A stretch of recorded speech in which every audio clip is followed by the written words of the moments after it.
Sumugod siya diretso kay Yeming. Ginamit ni Yeming ang Taiyi Divine Calculation. Chaos Arithmetic Scripture. Deduce. Array. Activate. Ha. Talagang napakadali ninyong hanapin. Noong nakaraan, nakatakas kayo. Ngayon, huwag na kayong umasang makakatakas pa. Sa sandaling iyon, sa likuran niya, isang puno ang lumipad at malakas siyang pinabagsak sa lupa. Anong? Nagsimulang gumalaw ang mga sanga. Ang mukha nito ay naging mas nakakatakot. Isa pang atake ang paparating. Young Master, umatras ka. May kakaiba sa lugar na ito. Tumalon siya paatras para umiwas. Anong nangyayari? Ang mga punong ito, nagagawa pang gumalaw. At saka, ang lakas ng atake nila, katumbas ng isang buong atake ng Grand Martial Master. Narinig ito ng Martial Ancestor at nagulat. Ano? Sa kailaliman ng kagubatan, mayroon palang mga puno. Bawat puno ay may lakas ng Grand Martial Master. Kahit ako, hindi ko ito kakayanin. Sa mga sanga at damo, may mga talisman na kumikislap at nawawala. Anong gagawin natin? Young Master, hindi naging madali para mahanap sila. Hindi naman natin sila basta nalang pakakawalan, hindi ba? Mga talisman, patay na. Ang buong kagubatan na ito, ay isang napakalaking killing formation. Sa isip niya, nasa loob tayo nito. Hindi kailangang mag-alala. Kahit gaano pa kalakas ang mga puno lang sila sa lupa. Hindi naman sila makakagalaw. Ang haba ng mga sanga ang magdedetermina ng sakop ng kanilang atake. Basta't makontrol natin ang distansya, walang dapat ikabahala. Sa sandaling iyon, ginamit ni Yeming ang killing formation, pinataas ang mga naunang Martial Monarch coins na ibinaon niya. Na-activate na ito. Ang mga sinaunang puno ay bumunot ng kanilang mga ugat at nagsimulang gumalaw. Lintek, talagang, gumagalaw sila. Sinasabi mo bang mga puno ito? Masyado kang sinungaling. Napalibutan na sila. Patay na. Pagkatapos noon, sunod-sunod na mga sigaw ang maririnig. Ang braso ko, naputol. Ang paa ko, ang protective chi, wala man lang silbi. Ano ba talaga ang mga halimaw na ito? Mga hamak na aso't pusa. Nang ahas kayong maglagay ng bitag. Kung magaling kayo, labanan niyo ako ng harapan. Labanan mo ako. Isang puno ang bumagsak sa kanya, naging isang tumpok ng dugo, hindi na nakapagsalita pa. Lumipas ang panahon. Pagkalipas ng isang oras, ang mga punong ito, pagkatapos pumatay ng tao, hinigop pa lahat ng dugo mula sa katawan. Kahit damit at martial tools, hindi pinalagpas. Diyos ko, napaka-abnormal ng array formation na ito. Kahit ako, hindi ko inaasahan na magkakaroon ito ng ganitong lakas. Kung ibang tao na hindi maalam sa array formation ang napunta rito, natatakot akong hindi nila malalaman kung bakit sila namatay. Junior Brother Ye, bilisan natin, umalis na tayo sa gubat na ito. Nakakatakot talaga dito. At saka, dahil ito ay isang maliit na mundo, tiyak na maraming kayamanan. Maglibot tayo para tingnan. Hindi ba't mga kayamanan lang naman iyon? Anong malaking bagay doon? Beiming, gamitin mo ang iyong Martial Dao Divine Soul. Bigyan mo siya ng kaunting kaalaman. Sa isip ni Miruyu, bihirang makita si Beiming na seryosong naghahanap ng ganito.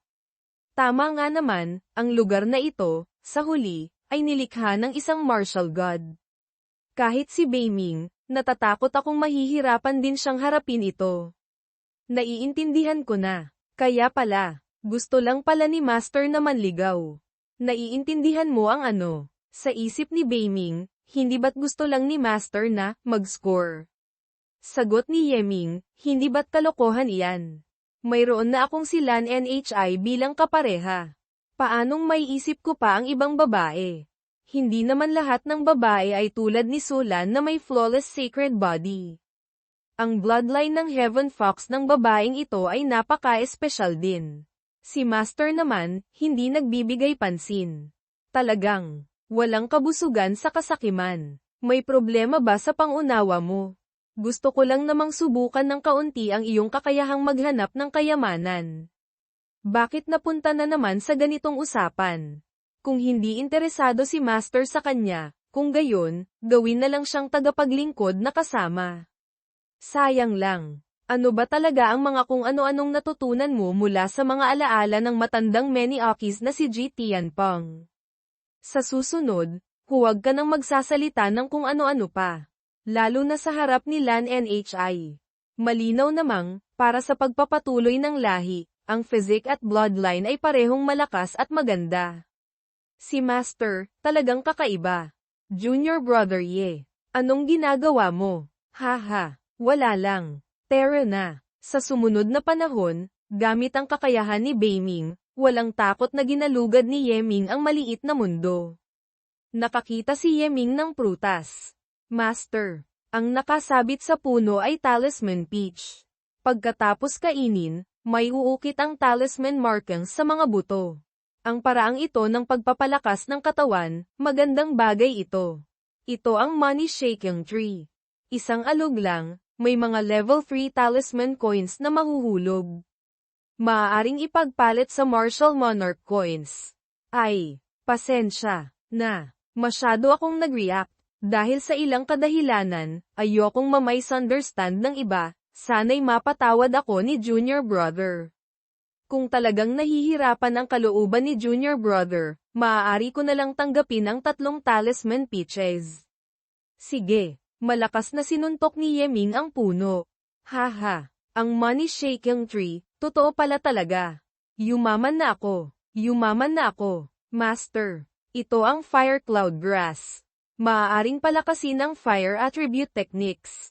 Maaari ring gamitin para mag-set up ng fire attribute killing formations.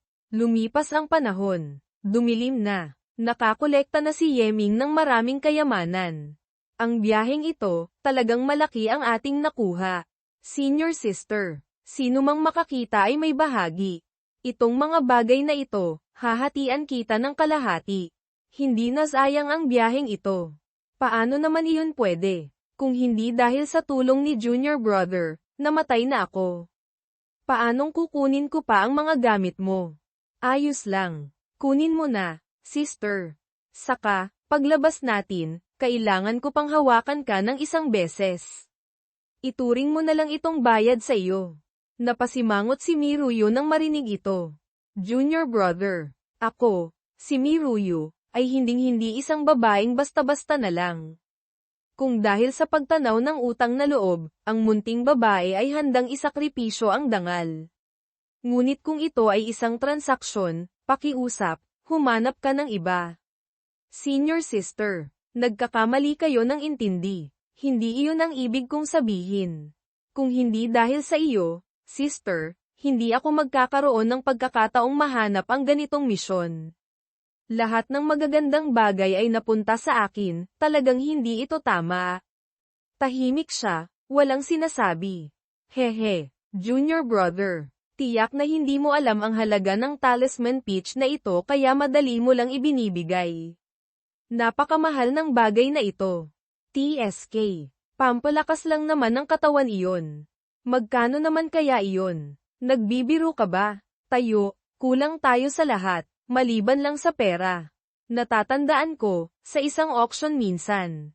Isang talisman peach na kasing laki lang ng sangkatlo nito, na ibenta sa napakataas na presyong 30,000 martial ancestor coins. Binigyan ako ni Junior Brother ng 3 kasing laki nito, hindi bababa sa 20,000 martial ancestor coins ang halaga noon. Katumbas na iyon ng buong yaman ng isang maliit na sekta. 20,000 martial ancestor coins. Ganoon na lang ibinigay ko sa iba. Coco, mayroon pa akong 17 piraso. Ayos lang. Tara na. Ang lugar na ito ay puno ng mga array formation. Basta't hihiramin natin ang natural na puwersa, napakadaling umalis. Makalipas ang ilang sandali, inactivate ni Yeming ang array formation, ibinalik silang dalawa sa labas na mundo. Ang mga bakas ng dugo at mga tira-tirang ito, lahat ay mula sa mga mag-aaral. Ang mga walang hiyang iyon, talagang pinatay silang lahat. Master, ang lugar na ito, nararamdaman kong mapanganib. Mas mabuting umalis na tayo agad. Mayroon din akong ganitong pakiramdam. Ngayon, hindi pa kitagalang namatay si Yang Fuyo. Ang Yangwei Escort Agency, marahil ay hindi pa nakaka-react. Kapag napansin nila ang kakaiba, tiyak na pupunta sila rito para patahimikin tayo. Ngunit, ang lugar na ito ay nasa gitna ng malalim na kagubatan ng mga demonic beasts. Ang paglalakad ng basta-basta ay maaaring magdala sa atin sa teritoryo ng mataas na antas na demonic beast. Pagdating natin dito, ay dahil sa flying ship. Ngayon, paano tayo babalik? Master, maganda ang swerte. Yung matandang kaibigan, nasa malapit lang. Nasabihan ko na siya. Matandang kaibigan. Ang pressure na ito, anong nangyayari? Kaibigan, matagal na tayong hindi nagkita. Lumitaw ang kaibigan ni Yeming, Zuanbing Beast. Level 8 Demonic Beast, Zuanbing Beast. Isang nilalang na nasa antas ng Martial Saint. Binibini, hindi mo kailangang matakot. Hindi lahat ng demonic beasts ay basta nalang umaatake sa mga tao. At saka, malayo pa ako sa pag-breakthrough sa level 8, kulang pa ng kaunti. Sa kasalukuyan, nasa peak level 7 pa lang ako. Katumbas lamang ng peak martial ancestor ng inyong lahi. Yeming, matagal na tayong hindi nagkita. Ang iyong katawan, lalo pang lumalakas, ano? Sa hinaharap, tiyak na magiging isa kang pinakamalakas sa inyong lahi. Zuanbing brother, masyado mo akong pinupuri. Sa pagkakataong ito, naabala pa kita. Nakakahiya talaga. Ayos lang. Nasa malapit lang ako. Bigla kong narinig ang tawag ng iyong master, kaya pumunta agad ako. Ano ba talaga ang nangyari? Nabilanggo ako sa loob ng malalim na kagubatan ng mga demonic beasts na ito. Kailangan kong abalahin si Zuanbing brother na ihatid ako palabas. Kanina, narinig kong malapit nang mag-breakthrough si Zuanbing brother. Itong enlightenment pill, regalo ko sa iyo. Nagulat si Zuanbing nang marinig ito. Master, ang bagay na ito, napakahusay. Ang mga mataas na antas na Zuan beasts, bagamat may talino, ngunit napakatapat. Kung tatanggapin niya ito, ibig sabihin, may malaki na siyang utang na loob kay Master. Hindi ba't isang enlightenment pill lang naman iyon? Bagamat napakabihira, ngunit hindi naman ito isang bagay na hindi mabibili. Ganoon ba kahalaga iyon? Si Zuanbing brother, hindi kaya kulang siya sa kaunting perang ito? Master, may hindi kayo alam. Ang cultivation ng Zuan beasts ay 100 o 1,000 beses na mas mahirap kaysa sa mga tao.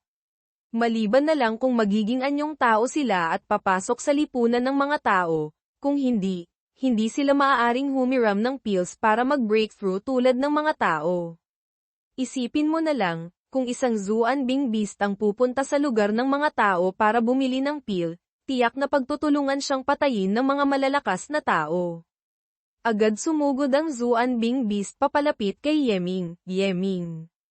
Bagamat hindi ako tao, ngunit alam kong napakahalaga ng bagay na ito. Talaga bang ibibigay mo ito sa akin? Ang inyong lingkod po ay bukal sa loob na nagbibigay nito. Pakiusap po, Senior, tanggapin ninyo.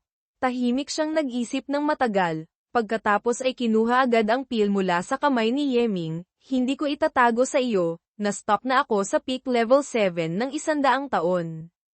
Yung pintuan na iyon, hindi ko matapakan kahit isang paa. Hindi makapag-breakthrough. Kung magkakaroon ako ng enlightenment pill na ito, tiyak na makakaangat ako sa level 8 demonic beast. Magiging anyong tao. Yeming. Tinatanggap ko ang Reg Along ito. Ito ang beast seal ng aking Zuanbing beast. Sumisimbolo ito sa ating pagkakaibigan. Sa hinaharap, kung kailangan mo ako, maaari mong gamitin ang seal na ito para tawagan ako. Nasaan man ako, darating ako para isugal ang buhay at tumulong. Sa isip ni Miruyo, ang pagkakaibigan ng isang level 8 Zuan beast. Iyon ay isang bagay na pinapangarap ng hindi mabilang na tao. Habang tumatagal ang pagsama ko sa kanya, lalo akong namamangha. Pagkatapos, ang dalawa ay inihatid ng Zuanbing beast pabalik sa tarangkahan ng lungsod. Ang lungsod ng mga tao, hindi ako angkop na pumasok. Kung may kailangan ka, Tandaan mong gamitin ang Beast Seal para hanapin ako. Maraming salamat, Zuan Bing brother. Junior brother. Hindi ko inaasahan na ibibigay mo pala ang Enlightenment Pill. Iyon ay isang walang katumbas na kayamanan sa merkado. Hindi bababa sa Marshall Saint ang kailangan para magkaroon ng epekto. Bagamat napalitan mo ito ng pagkakaibigan ng Zuan Bing Beast, hindi ka rin naman nalugi. Ito ay isang mundong kinakain ng tao ang tao. Ang malakas ay maaaring umasa sa lakas para patayin ang mahina. Kahit pa isang henyo, may mga pagkakataong mahina rin. Kung hindi ako makikipagkaibigan sa mas maraming malalakas na tao, paano ko poprotektahan ang sarili ko? Ang prinsipyo, naiintindihan ko. Ngunit, ang ganoong klaseng pagbibigay, ang tapang na iyon, ay hindi ko kayang banggitin. Kung ako iyon, tiyak na hindi ko kakayanin. Oh, ito marahil ang pagkakaiba nating dalawa. Haha, senior sister, huwag mo na akong purihin ng ganyan. Mas mabuting isipin muna natin ang ating sarili. Susunod, kailangan mo akong tulungan na kumpletuhin ang misyon sa pagsali sa union. Kailangan ko man lang maghanda ng kaunti. Bukas, magkita tayo sa akademya. Nang araw na iyon, iniulat ni Miruyo ang balita tungkol sa mga mag-aaral na isinakripisyo ng Yangwei Escort Agency sa altar sa mga nakatataas. Nagalit ng husto ang Vice Dean, nag-utos sa 4 na martial monarchs na patayin ang lahat sa Yangwei Escort Agency. Lahat ng martial artists na Grand Martial Master pataas ay hinabol at pinatay. Sa loob lamang ng isang oras, hindi lamang pinuksa ang Yangwei Escort Agency, kundi direktang winasak din ang 2 malalaking bronze aristocratic families na nasa likod ng escort agency. Mabilis na kumalat ang balitang ito at gumimbal sa buong Chi City. Iba't ibang bersyon ng chismis ang lumabas. Tanging iilang tao lamang tulad ni Yeming ang nakakaalam ng tunay na dahilan. Alam nyo ba, ang Yangwei Escort Agency, pinuksa ng ating Vice Dean. Narinig ko. Dahil daw ang young master nila ay inagawan ng asawa ang ating Vice Dean. Lintek, kahit bigyan mo pa siya ng lakas ng loob, hindi niya iyon gagawin. Malinaw na, dahil nakita niya dati ang Vice Dean na nakasuot ng damit pambabae. Kaya pinatahimik siya ng Vice Dean. Dean, may ganoon palang hilig. Ito, mahabang kwento. Narinig ko lang din sa iba. Boss. Sa wakas, bumalik na rin kayo. Mabilis na lumuhad si Zhang Heng, nakapag-breakthrough na ako. Sa wakas, nakapag-breakthrough na ako. Ha. Sa wakas, nasira ko na ang limitasyon ng corpse vein. Naging martial master na ako. Lahat, salamat kay boss. HMPH. Ang prinsipyo, naiintindihan ko naman lahat. Ngunit, ang buhok mo, anong nangyari dyan? Muntik na kitang hindi makilala. Hindi ko rin alam kung anong nangyari. Noong nagbi-breakthrough ako, sa loob ng corpse vein, biglang may lumabas na malamig na chi. Pagkatapos, naging ganito na. Sa totoo lang, sa tingin ko, medyo gwapo pa nga. Boss, kung hindi ninyo gusto, aahitin ko na lang. Kung gayon, hindi na kailangan. Sa tingin ko, ayos naman. Boss, tingnan ninyo. Hindi ba't si Miruyo iyon? Ang misyon ninyo sa pagsali sa union, kumusta na? Nahawakan nyo na ba? Coco, hindi pa. Gayunpaman, hindi naman nagmamadali. Ngayon, ipapakita ko sa iyo ang galing ni boss. Sa sandaling iyon, nagkakagulo at nag-uusap ang mga tao. Tingnan ninyo. Hindi ba't iyon ang Purple Cloud Beauty? Hindi ko inaasahan, makikita ko siya rito. Anong gagawin natin? Kailangan ba nating lapitan para makipag-usap? Sa tingin ko, pwede. Narinig kong napakadali niyang kausap. TSK. Tingnan ninyo ang hubog ng katawan na iyon. Payat kung dapat payat, mataba kung dapat mataba. Kung may magagawa ako sa kanya, langit na. Kung mangangahas ka talagang gumawa, kung masaya ka o hindi, mamaya na iyon. Ang mga nanliligaw sa kanya, uunahin ka nilang patayin. Pinsan, mahal kong pinsan. Sa wakas, nahanap din kita. Sa isip ni Yeming, pwedeng simulan na ang misyon. Teka, huwag mong sabihin ngayon. Hindi pa ako handa sa isip. Mabilis na niyakap ni Yeming si Miruyo at sumigaw. Pinsan, pinsan, matagal tayong hindi nagkita, ang payat mo na. Hayaan mong suriin ko. Namula agad ang kanyang mukha. Hinawakan agad ni Yeming ang kanyang puwit para suriin. Lintek, anong ginagawa ng taong ito? Sobra na hanggang sa pagka-distort. Diyos ko, kung hindi lang sa gitna ng maraming tao, ngayon din, hihiwin ko na siya. Tiningnan ni Yeming si Miruyo at ngumiti. Talagang pamayat ka nga, wala nang gaanong laman. Ang sakit, hindi ka ba pwedeng magdahan-dahan ng kaunti? Ha, hindi ba't dahil matagal tayong hindi nagkita? Saglit lang na na-excite. Sa susunod, tiyak na mag-iingat ako.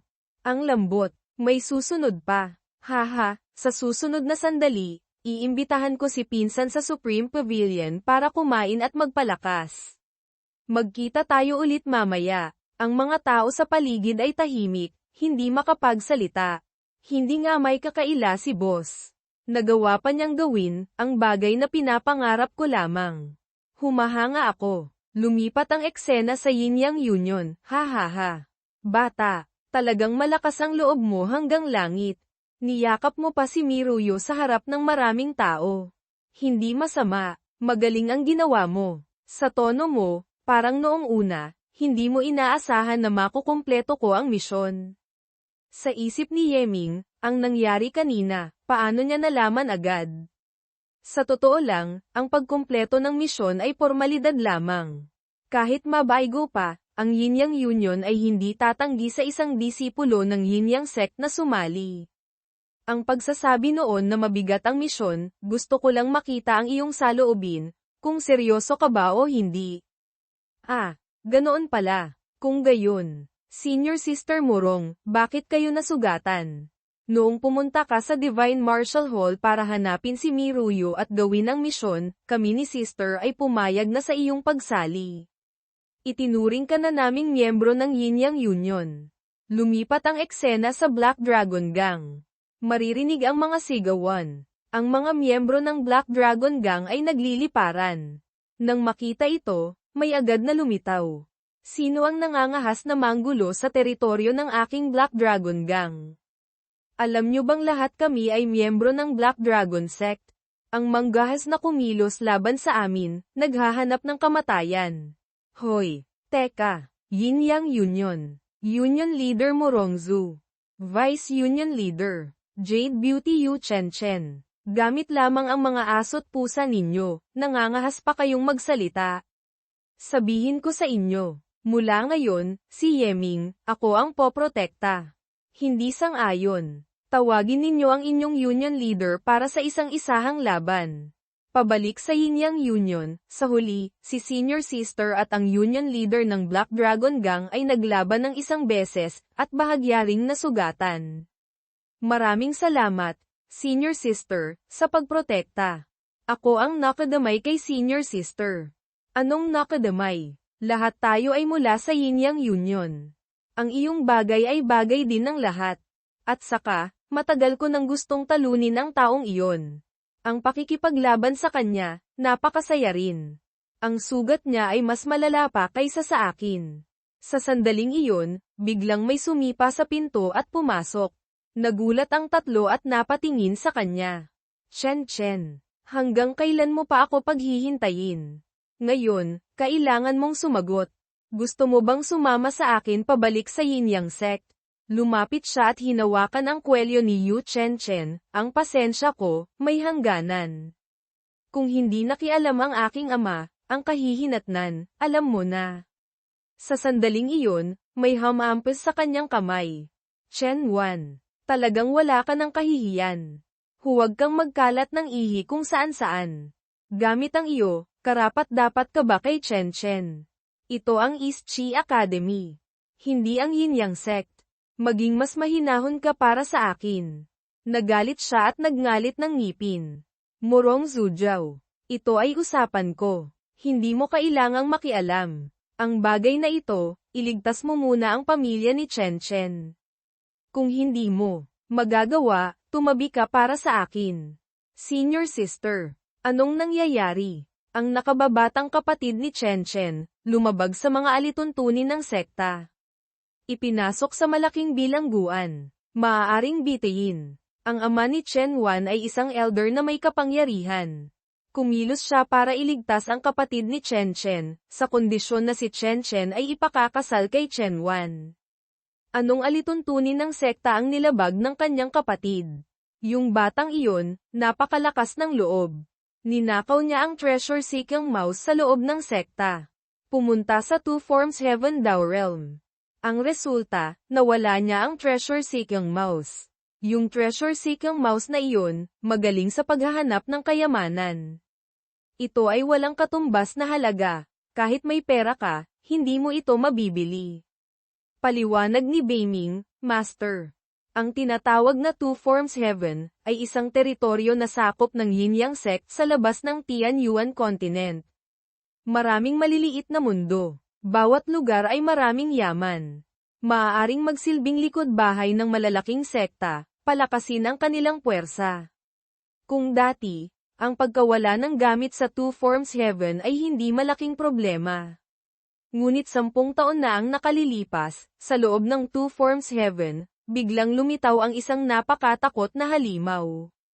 At pinatay nito ang lahat ng disipulo sa loob.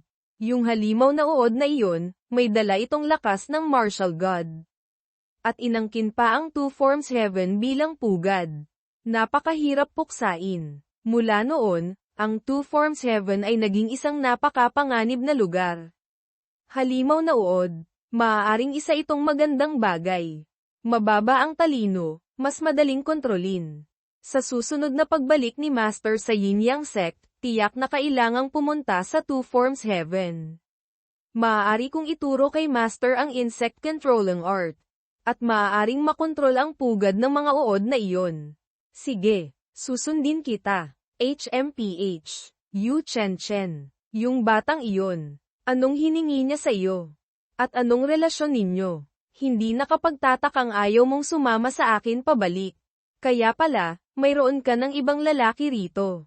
Hinawakan ni Chen Wan ang balikat ni Yeming, gayunpaman, hindi ba may problema ang mata mo? Nagkagusto ka sa isang martial master. Maliban sa mukha niya, ano pang punto niya ang mas magaling kaysa sa akin? Alisin mo ang kamay mo ngayon din. Kung ayaw mong gawin kitang baldado. Gamit ang iyo. Sa sandaling iyon, kumilos si Yu Chen Chen para pigilan si Chen Wan. Iwinasiwas niya ang kanyang kamay at itinulak si Yu Chen Chen. Yu Chen Chen, nangangahas kang protektahan ng ibang lalaki sa harap ko. Huwag mong kalimutan ang iyong sitwasyon ngayon. Maliban sa akin, walang sino man ang makakapagligtas sa iyong kapatid. Ang bagay na ito, walang kinalaman sa kanya. Kahit protektahan ko pa siya, ano naman? Anong kinalaman noon sa iyo?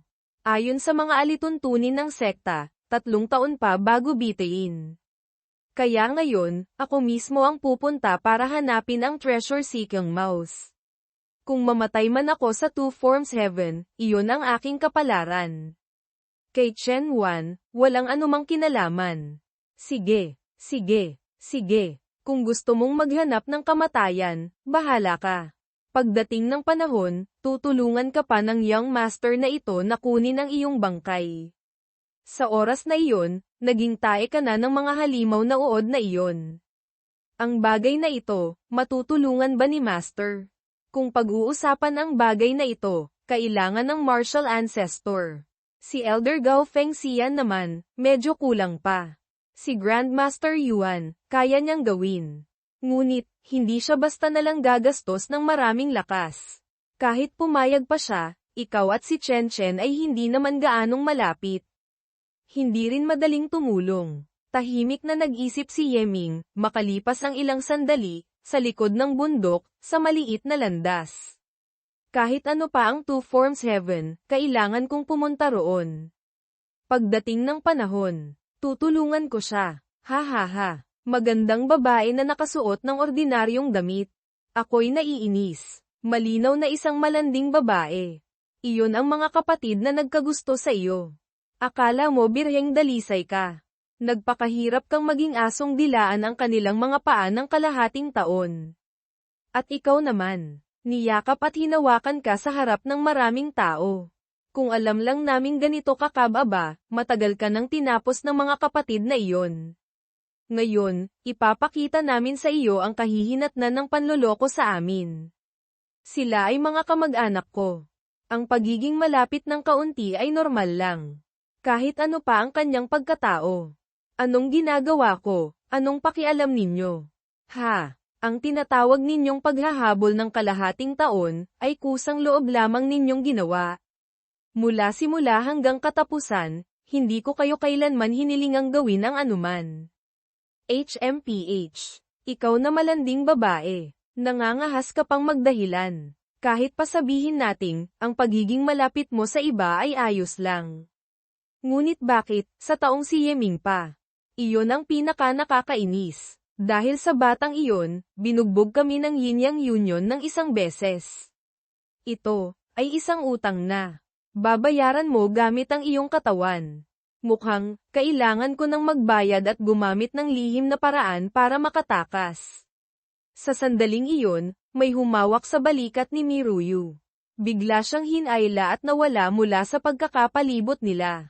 Junior brother Ye, bakit ka narito? Nagkataon lang na dumaan.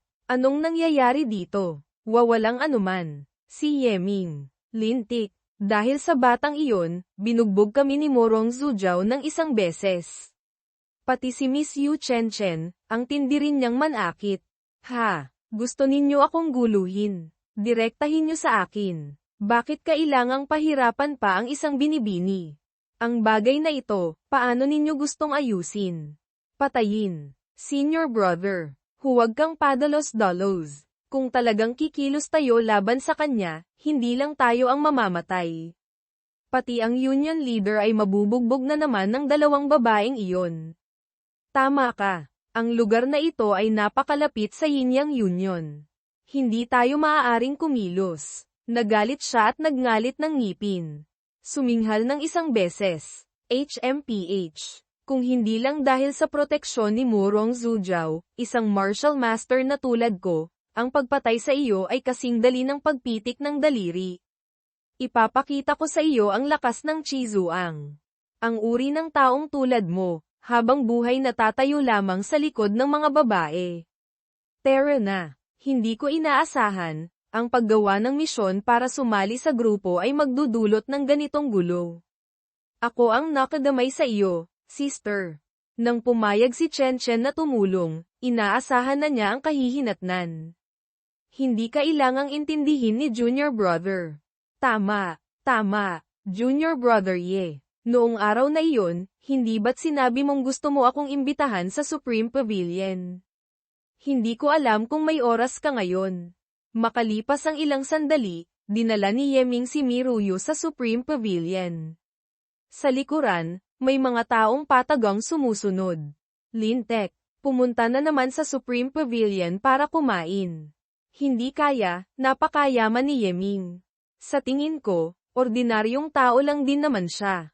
Ang lugar na ito, pati tayong mga estudyante ay maaari ring kumain.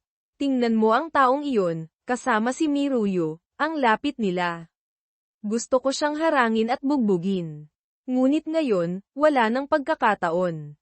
Tama ka. At saka, naimbestigahan ko na. Si Miruyu, wala naman talagang pinsan. Lintik, magandang babae na nakasuot ng ordinaryong damit, hindi kaya, talagang nahulog na sa bahay niya. Nagseselos ako. Ngayong araw, nagdulot ako ng gulo kay senior sister. Iinumin ko muna ang isang ito bilang paghingi ng tawad. Isang lagok, inubos ni Yeming, tawagin mo akong Xiaoyu. Sa totoo lang, hindi naman ako mas matanda sa iyo. Mas maaga lang akong sumali sa union ng kaunti. Sa isip ni Yeming, napakaganda. Hindi tama, hindi ito dapat isipin. Mas mabuting uminom pa ng kaunting alak para gumanda ang pakiramdam. Mayroon na akong sisulan. Hindi ako maaaring magkaroon ng ibang iniisip na babae. Sabi ni Beiming, walang kinalaman sa alak.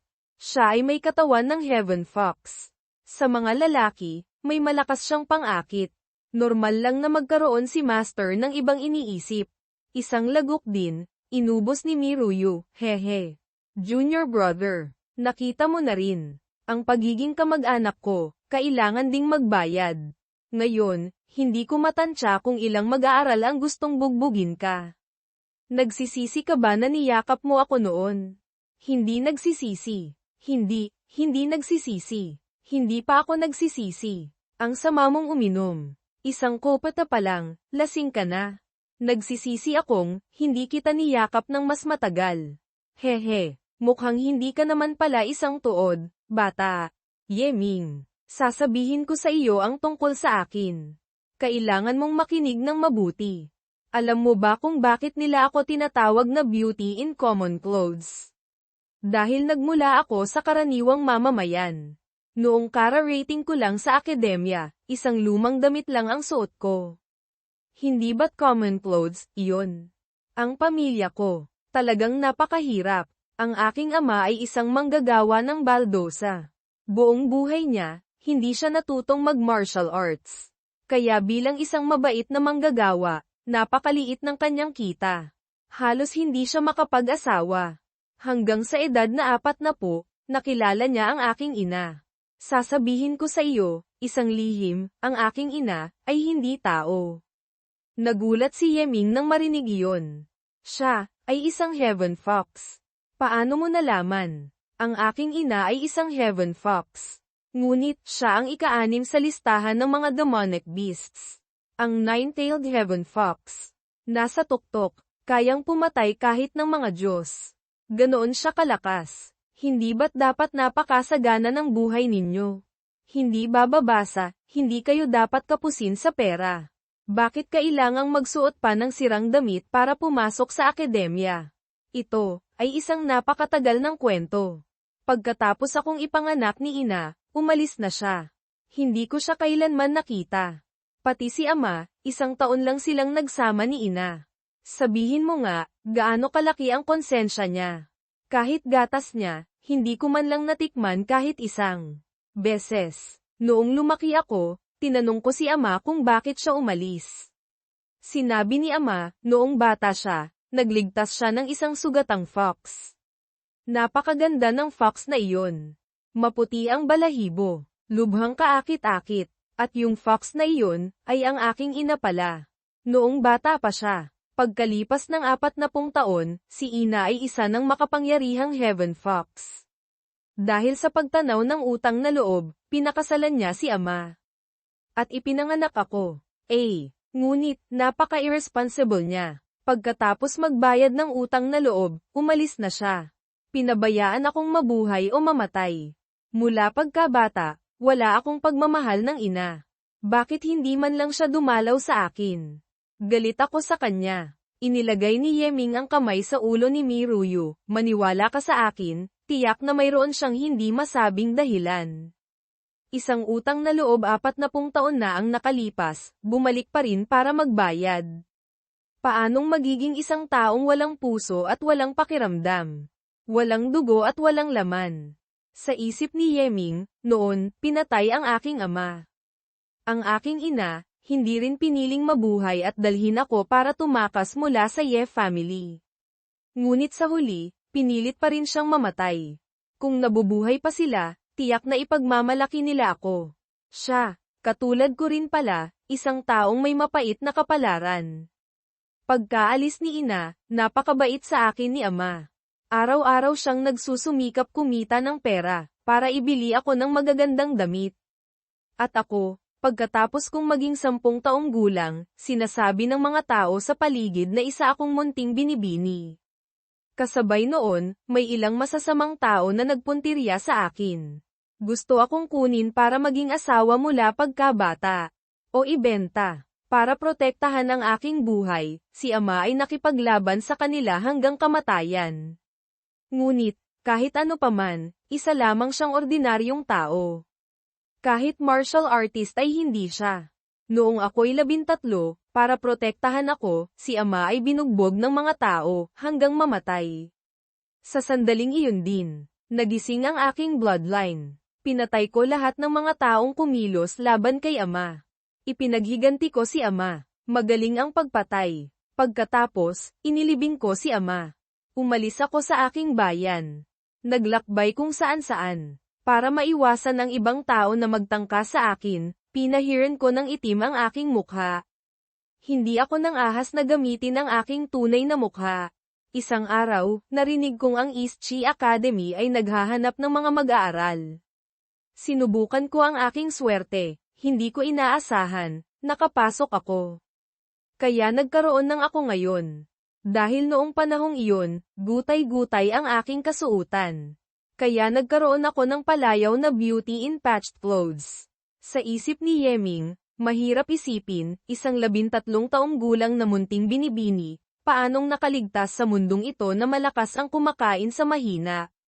Bagamat hindi niya sinabi, ngunit tiyak na dumanas siya ng maraming hirap at pait. Matagal nang lumipas iyon. Ngayon, ikaw na ang dakilang kagandahan ng akademya. Isa ka na ring munting mayaman. At saka, marami pang lalaking mag-aaral ang humahabol sa iyo. Ang mga humahanga sa akin. Una, wala akong pamilyang pagmumulan. Pangalawa, wala akong potensyal. Ang paghahabol nila sa akin, ano pa ba ang dahilan? Hindi ba't ang aking itsura? Kung pagnanasa lang sa itsura, kung gayon, ano ang pinagkaiba ko sa mga babae sa bahay aliwan? Hindi tayo gaanong nagkakalayo sa edad. Ngunit ikaw ay isa ng martial master. At saka, ang iyong lakas sa laban ay malinaw na mas malakas pa kaysa sa isang grupo ng ibang martial masters. Paanong wala kang potensyal? Ako, kalahating demonyo, kalahating tao. Ang pag-cultivate ay napakaraming hadlang. Ang tinatawag na lakas sa laban, ay dahil lamang sa bloodline. Unti-unti, ang katawan ay magdaranas ng matinding pinsala. Paliwanag ni Beiming, Master. Ang Heaven Fox ay hindi dapat maliitin. Kayang maramdaman ang kalooban ng langit. At ang tao, ay ang espiritu ng lahat ng bagay. Ang pinakamalakas sa lahat ng nilalang. Ang anak ng dalawang uri ng nilalang na ito, marahil ay may pambihirang talento. Ang mabagal niyang pag-unlad, marahil ay dahil mali ang landas na kanyang tinatahak. Nakita ko ang daloy ng kanyang Yuan Chi, natuklasan kong lagi siyang nagkukultivate ng mga teknik ng mga tao. Tiyak na hindi ito tama, dahil ang kanyang bloodline ay iba sa karaniwan. Mas malapit sa mga meridian ng demonic beasts. Si Old Ancestor Tong Tian, mahilig mangolekta ng mga lihim tungkol sa katawan ng fox. Kabilang doon ang Yao Xian Jing, Demonic Immortal Scripture. Ito ay isinulat ng isang kalahating demonyo, kalahating tao.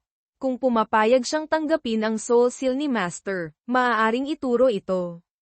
O, kung pumapayag siyang mapang-asawa ni Master, pwede rin. Pareho lang. Maaari siyang magsilang ng pambihirang supling. Hinawakan ni Yeming ang kwelyo ni Beiming, ilang beses ko na bang sinabi. Mayroon na akong sisulan. Hindi ako maaaring humanap ng ibang kapareha. Master, sa hinaharap, tiyak na magiging isang dakilang martial Dao expert. Libu-libong mga anyo, paanong magiging sapat ang isang asawa? Noon, si Old Ancestor Tong Tian, malinaw na may reputasyon lamang, mayroon siyang 13 kerida.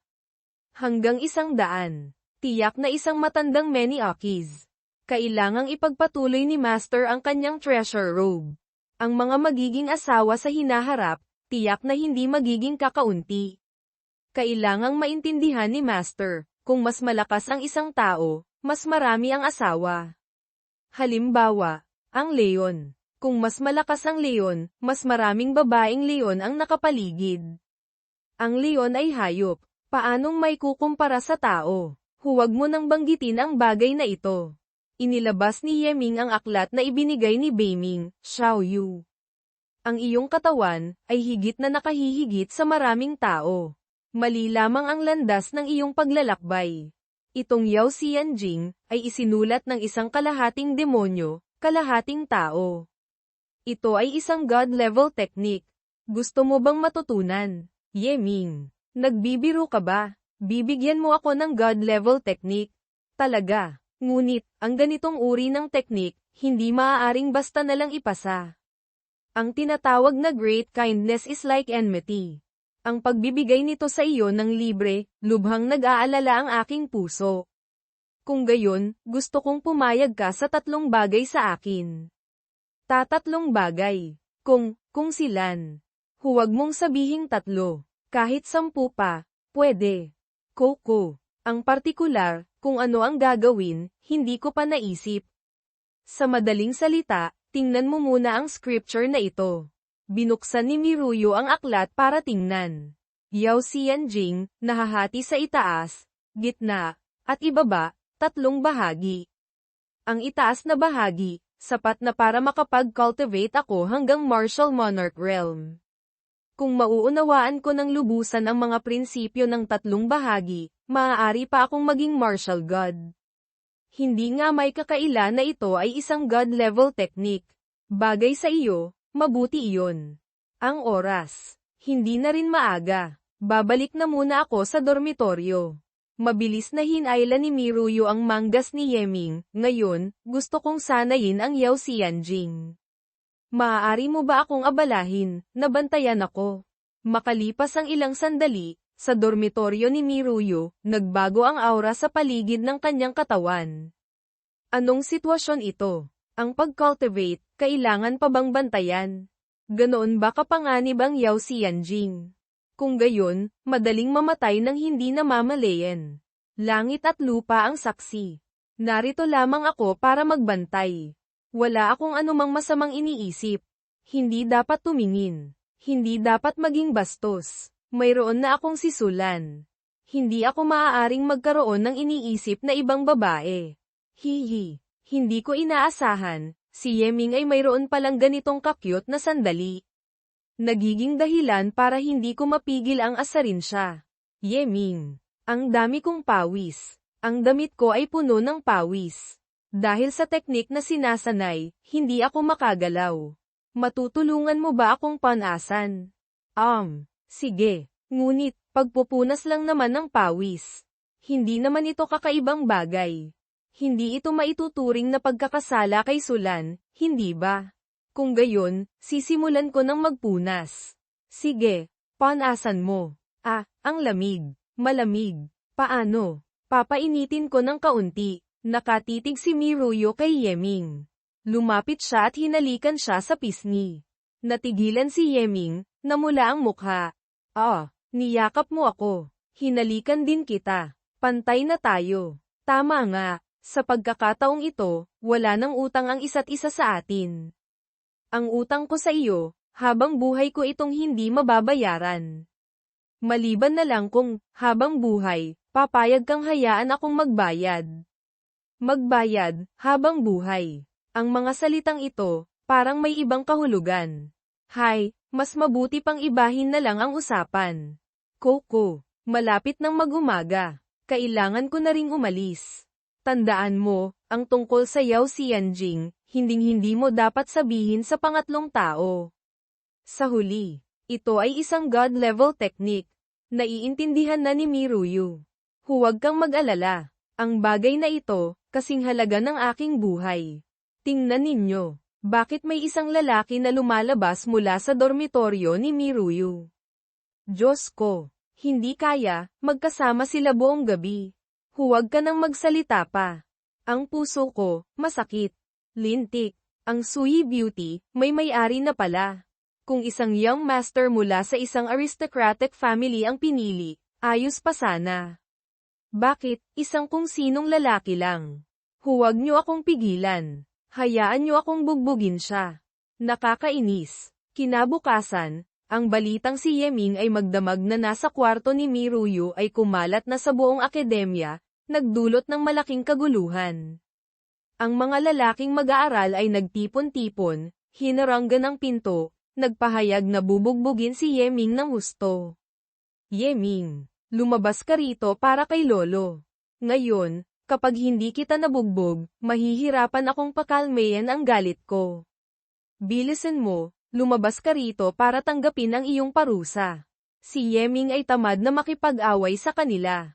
Pagkatapos, humingi siya ng mahabang leave kay Liu Fei para pumunta sa Crimson Sun Heavenly Cave, na wala sa paningin ng maraming tao.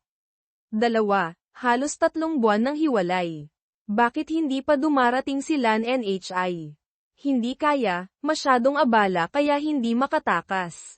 Hay, pansamantala, hindi ko na muna iisipin ng marami. Gamit ang kanyang lakas, tiyak na hindi siya mapapahamak. Master, sa loob ng talisman pitch na ito, mayroong kumikislap na enerhiya ng talisman.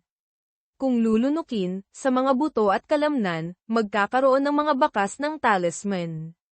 Mapapalakas ang katawan. Sige, magsisimula na ako ngayon din. Sa sandaling iyon, sa likuran ni Yeming, isang liwanag ang lumitaw. Isang anino ang dahan-daang lumabas. Si Sulan. Tahimik siyang nasa likuran, pinagmamasdan si Yeming. Maraming uri ng talisman sa loob ng talisman pitch. Mayroong Divine Power Talisman, Wisdom Talisman, Violent Power Talisman, Divine Speed Talisman. Ang mga talisman na ito, maaari kayang pagpatong-patungin. Mayroon kayang pinakamataas na limitasyon sa pagtanggap. Sa pagitan ng magkakaibang talisman, magkakaroon kaya ng epekto ng pagtanggi sa isa't isa. Hindi dapat. Ang talisman pitch, ang mahalagang bagay na ito, sa prinsipyo, mas marami kang kainin, mas mabuti. Ang kahinaan lamang, ay kung hindi mo naiintindihan ang Tao of Markings, magdudulot ito ng malaking pag-aaksaya. Noon, sa kaban ng yaman ng Yan Country, nakahanap ako ng isang aklat ng Markings Heaven. Nang pag-aralan ko ang Chaos Arithmetic Scripture, isinabay ko na ring pag-aralan ang Markings Heaven. Hindi ko inaasahan, magagamit pala ito rito. Ngayon, magsisimula na ako. Sa paligid ni Yeming, lumitaw ang iba't ibang kulay. Chaos Arithmetic Scripture, Markings Heaven. Kaliwang braso, Divine Power. Kanang braso, Violent Power. Dalawang hita, Divine Speed.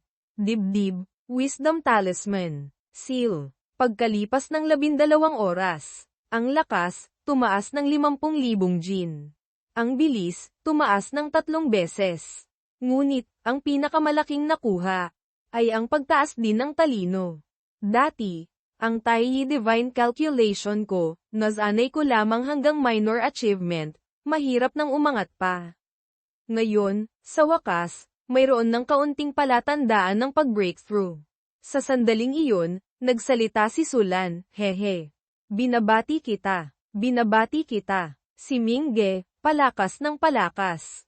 Nagulat si Yeming at lumingon. Lan Nhi. Kailan ka pa dumating? Paliwanag ni Beiming, si Master ay masyadong nakatuon sa cultivation kaya hindi niya alam. Sa totoo lang, noong nagsimula pa lang siyang kumain ng talisman pitch, dumating na siya. Sa totoo lang, gusto nang sabihin ni Beiming kay Master. Ngunit, mukhang nag-aalala siyang maistorbo si Master sa cultivation kaya hindi niya sinabi. Kaya naghintay siya roon ng 1 araw at 1 gabi. Napakahirap para sa iyo. Pinaghintay kita ng ganoon katagal. Ano naman ang mahirap doon? Basta't nakikita kita, masaya na ako. Oo nga pala. Bakit ka nahuli ng ganito? Hindi ba't nag-usap tayo, na bawat katapusan ng buwan ay magkikita tayo sa Heavenly Cave ng 1 beses? Pagkapasok ko sa Zuantian Holy Land, hindi nagtagal, isang elder ang tumanggap sa akin bilang direct disciple. Nitong mga panahong ito, sinusuri nila ang aking bloodline. Mukhang, anong, Divine Phoenix Bloodline. Paliwanag ni Beiming, Master. Sa mundo, ang Divine Phoenix Bloodline ay nasa 7th ranggo. At saka, ang numero 1, ay ang Chaos Bloodline. Hanggang ngayon, hindi pa ito lumilitaw. Ang Flawless Sacred Body, kasama pa ang Divine Phoenix Bloodline. Ang talento ni Lan Nhi, talagang nakakatakot. Ang ganitong kasyusing pagsusuri, ang iyong Flawless Sacred Body, natatakot akong hindi may tago. Ayos lang. Ang aking master, sa Zuantian Holy Land, mayroon din siyang posisyon at reputasyon. Napakabuti rin niya. Si Senior Gao Fengxian, patago ring nagsabi sa akin, sinabing hindi rin siya masama. Marahil, walang magiging gulo. Kung gayon, mabuti. Mag-focus ka sa cultivation. Ang Zuantian Holy Land ay mas malakas kaysa sa East Chi Academy ko ng maraming beses. Hintayin mong makapasok ako sa Azure Dragon Academy. Pupunta ako sa Zuantian Holy Land para hanapin ka. Mingge. Sa kasalukuyan, ang aking bloodline ay nasuri pa lamang. Hindi pa ito nagigising. Ang proseso ng paggising ng bloodline ay napakahaba. Hindi ko rin alam kung kailan ako makakapunta para hanapin ka. Ang kailangan natin ay isang mahabang hinaharap. Hindi isang maikling panahon tulad nito. Ang magkahiwalay ng ilang sandali, ano naman iyon? Oo nga pala, Mingge. Pagpunta ko rito, nagdala pa ako ng isang magandang bagay para sa iyo. Ito ay isa sa mga mountain suppressing techniques ng Zuantian Holy Land Zuantian White Emperor Sword. Zuantian White Emperor Sword. Ang sword technique na ito, umiiral pa pala sa mundo. Hindi ba't winasak na ito ng 5 Elements Divine Dynasty? Napakagaling ba ng sword technique na ito? Siyempre. Ang 5 Elements Divine Dynasty noon, ginamit ang 5 Elements Sword Cannon bilang pundasyon. Ang Zuantian White Emperor Sword ay isa lamang sa mga sword techniques ng 5 Elements Sword Cannon. Sa mga talaan, mayroon pang 4 na set ng sword techniques. Sila ay sina, Yu Tian Black Emperor Sword, Yang Tian Red Emperor Sword, Kang Tian Green Emperor Sword, Diao Tian Yellow Emperor Sword. Ang 5 Elements Divine Dynasty, pagkatapos bumagsak at mawasak, ang 5 Elements Sword Cannon ay nahati sa 5. Sa kaguluhan ng digmaan, nawala na ng walang bakas. Ayon sa alamat, kung may taong makakapag-master ng lahat ng 5 Emperor Swords sa loob ng 5 Elements Sword Cannon, maaaring niyang muling itayo ang lakas ng 5 Elements Divine Dynasty. Lan Nhi. Ibinigay mo sa akin ang ganito kaalagang bagay, hindi ka ba natatakot na maparusahan ng Zuantian Holy Land? Ang sa iyo, ito ay isang Robung's copy lamang. Ayos lang. At saka, ang set ng sword technique na ito. 3,000 taon na, wala pang nakakapag-master nito. Kahit ma-master mo pa ito, marahil ay hindi nila ito makikilala. Ang orihinal na sword technique, sa Zuantian Holy Land, pinakamataas na ay may simbolikong kahulugan lamang. 3,000 taon, wala pang nakakapag-master. Kung sa isang maliit na sekta, wala pang nakakapag-master, maiintindihan pa. Ngunit, iyon ay isang Holy Land. Napakaraming henyo, hindi nagawang ma-master ang isang set ng sword technique. Kaya pinasubukan ito sa akin ni Master. Binigyan din ako ng pagkakataong ibigay ito sa iyo. Ako mismo, sinubukan ko na rin. Ang resulta, wala akong paraan para makapasok sa unang hakbang. Sinabi pa sa akin ni Master, sa kasalukuyan, kung pag-uusapan lamang ang sword techniques, ang Sword Lake Holy Land ang numero 1. Ngunit, 3,000 taon na ang nakalilipas, ang sword techniques ng Zuantian Holy Land ay mas mataas ng isang antas kaysa sa Sword Lake. Ito ay dahil sa Zuantian White Emperor Sword na ito. Noon, mayroon pang isang Sword Saint na gamit ang sword technique na ito, ay nakapatay ng isang martial god. Isang hiwa ng espada, ang lahat ng Diyos ay kailangang umiwas. Ang Sword Saint, kahit gaano pa kalakas, isa lamang siyang martial saint, hindi ba? Nagawa pang tumawid ng antas at pumatay ng martial god. Paliwanag ni Beiming, Master. Sa karamihan ng kaso, ang martial god ay talagang mas malakas kaysa sa martial saint. Ngunit, ang pagkakaiba ng dalawang realms ay hindi naman talaga ganoon kalaki. Lalo na ang mga martial saints na may malalakas na bloodlines, maaari silang tawaging kalahating martial gods. Biglang nagulat si Sulan, Pinapauwi na naman ako ni Master. Mingge, sa susunod na sandali na lang tayo magkita. Pagkasabi noon, agad na siyang umalis. Gamit ang mga alaala ni G. Tianpeng, ngayon, ang Zuan-Tian Holy Land ay isa sa 3 pinakamahinang Holy Land sa Azure Dragon Empire. Ngayon, mukhang, ang pangunahing dahilan ay nasa Zuan-Tian White Emperor Sword. Nawala ang pangunahing sandata, ang pagbagsak ng sword techniques, ay isang bagay na lamang ng panahon. Hindi ko inaasahan, na makakapagpasya ito sa pag-angat at pagbagsak ng isang Holy Land. Gusto kong tingnan, gaano ba kahirap ang sword technique na ito. Bago sanayin ang Zuan-Tian White Emperor Sword, kailangang matugunan muna ang 3 kondisyon. Una, ang cultivation sa simula, kailangang nasa Martial Master. Kahit lumampas o mas mababa sa realm na ito, hindi ito maaaring sanayin. Pangalawa, ang taong magsasanay ng sword technique na ito, kailangang may perpektong foundation establishment.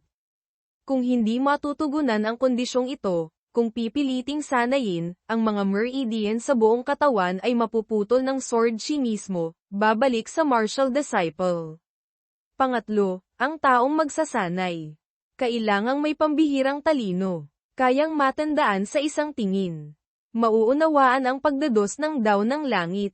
Magkaroon ng pambihirang pangunawa, sabi ni Beiming. Ang mga minor techniques na sinanay ni Master sa Martial Disciple Realm, lahat ay nawawalang kaalaman mula sa Divine Scholar Empire. Maituturing na perpektong foundation establishment.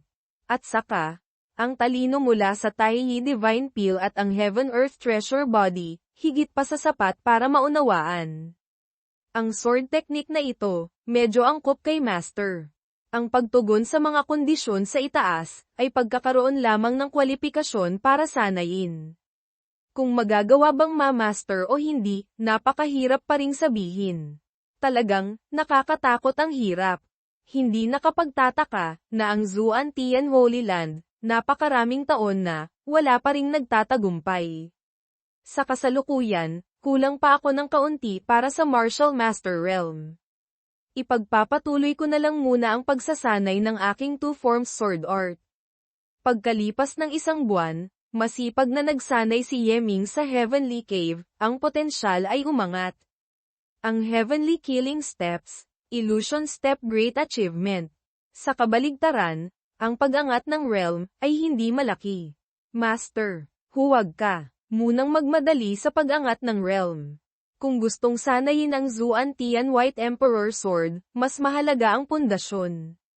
Pagkalipas ng 1 buwan, bumalik si Yeming sa East Chi Academy, dahil sa kanyang pagkawala, ang usapin tungkol sa kanyang pagdamag sa silid ni Miruyu, bagamat napakaingay noon, ngunit humupa na rin. Bagamat ngayon, ang Illusion Step ay may malaking tagumpay na, ngunit ang 2 forms sword art, mahirap nang umangat pa. Unang subok pa lang. Kung kahit ito, ay hindi ko makita ng malinaw, ano pa kaya ang masasabi tungkol sa Zuan-Tian White Emperor Sword? Ang sword techniques, mas binibigyang diin ang pangunawa sa tunay na laban. Hindi kailangang magmadali si Master Yeming. Sa wakas, naglakas loob ka ng magpakita. Sister Faye, anong nangyari? Tinanong mo pa ako. Bukas na ang laban ng mga first-year students sa akademya. Tapos ikaw, nag-leave ka ng 1 buwan. Gusto mo pa bang pumasok sa elite class? Syempre gusto ko. Hindi ba't kailangan lang makapasok sa top 10? Inaamin ko, talagang mayroon kang pambihirang potensyal. Ngunit ang ibang mga mag-aaral, hindi rin naman sila putik. Sinabi na nating, karangalan at kahihiyan ay magkasama. Kung ganito, kailangan ko nang mamatay sa gutom kasama ka. Kaya pala, natatakot kang hindi ko sila matatalo. Makalipas ang ilang sandali, sa Library Pavilion, dinala ni Liu Fei si Yeming para makilala ang tagapamahala ng Library Pavilion. Hindi ba't si Fei, ang batang babae? Bakit nagkaroon ka ng libreng oras para bisitahin ang matandang ito? Third Grandpa, alam nyo naman, kamakailan, naging pribadong instructor ako ng isang mag-aaral. Siya nga po iyon. Itong batang ito, nitong mga araw na ito, hindi ko alam kung saan naglalaro. Wala man lang akong pagkakataong turuan siya ng kahit ano.